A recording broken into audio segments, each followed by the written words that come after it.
Hello, my name is Rajav, and today we're going to explore one of the most influential figures in history, a man who ruled one of the most important empires in the world, a man of courage, discipline, respect, and most importantly, a man with a powerful growth mindset, in which we will be analyzing today in 4 key parts. This man is Gaius Julius Caesar.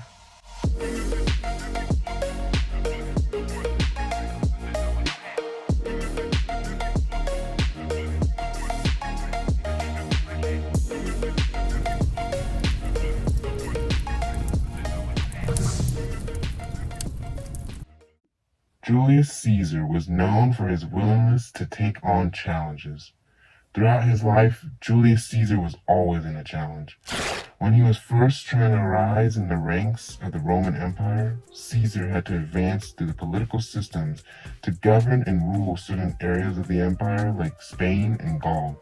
On top of this, Caesar throughout his governing, which was still before his rule of the whole empire, was constantly trying to form alliances and exploit local tribes for his own gain. Not to mention all of the military operations and ruling decisions Caesar led and participated in during his time as both the governor of Gaul and dictator of the Roman Empire, which we'll get into more soon. The point is, Caesar's whole life was a challenge in which he had to embrace in order to succeed. This is perhaps one of the most important parts of the growth mindset. If you cannot embrace the struggle, the grind, and the hardships, then your chances of success will fall short once you face a fork in the road in your journey. This is what leads me to the second point of this video.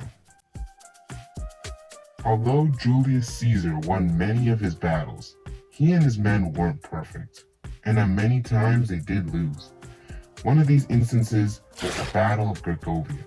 This battle was one of many during the Gallic Wars, which was a period of time from 58 BCE to 50 BCE in which Julius Caesar, who was a proconsul at the time, led military operations that led him to eventually become governor of Gaul.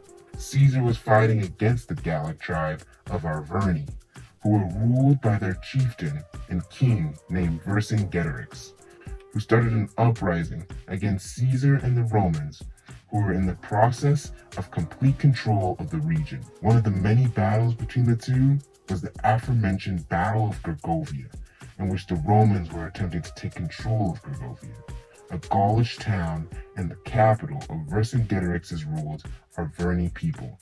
This battle was supposed to be an easy win for the Romans, but due to poor communication and confusion, the Romans were embarrassingly counterattacked by Vercingetorix and lost the battle. This was a huge upset for Caesar, and one of his most significant losses. But that didn't stop Caesar, as he learned from his mistakes he and his men made and used their loss as a chance to learn from the enemy and eventually defeat them that same year in the Battle of Alesia. This time, Caesar and his Roman forces took down the city of Alesia, and with better communication were able to fortify and surround the city and take down Vercingetorix's rebellion and force them to surrender. This time, Caesar was able to once and for all take over Gaul and become its governor. Caesar treated his losses as a first attempt in learning and grew from it. We can all do the same in our own lives in order to level up in our very own growth mindset. Even with Caesar's many accomplishments, he was still inspired by the success of others rather than being threatened by it. He used the achievements of others as a benchmark for his own success. One of the biggest examples of this was a story told by historians Plutarch and Suetonius, sorry if I butchered those, in their biographies of Julius Caesar. In both biographies, they describe when Julius Caesar was 32 years old, wandering around a temple dedicated to the Greek figure Hercules in Cadiz, Spain. This is where Caesar finds a statue of another historical legend, Alexander the Great. Looking at this statue, Caesar came to the realization that when Alexander the Great died at just 32 years old, the same age he was, He had already created a boundless empire and had achieved greatness. Meanwhile, Caesar had not yet done anything worthwhile in his entire life. Whilst he was already 32, he had not done anything significant. Alexander the Great had already conquered lands in his 20s. This inspired Caesar to start making something of himself in his remaining years. Keep in mind the lifespan back then was like 25 years. Caesar couldn't be satisfied with his current situation of being a nobody, when legends before him were somebodies even younger than he was. Alexander the Great served as one of Julius Caesar's push towards greatness and conquering. Many of us may look at the people ahead of us on the path and just sit there in jealousy instead of taking action.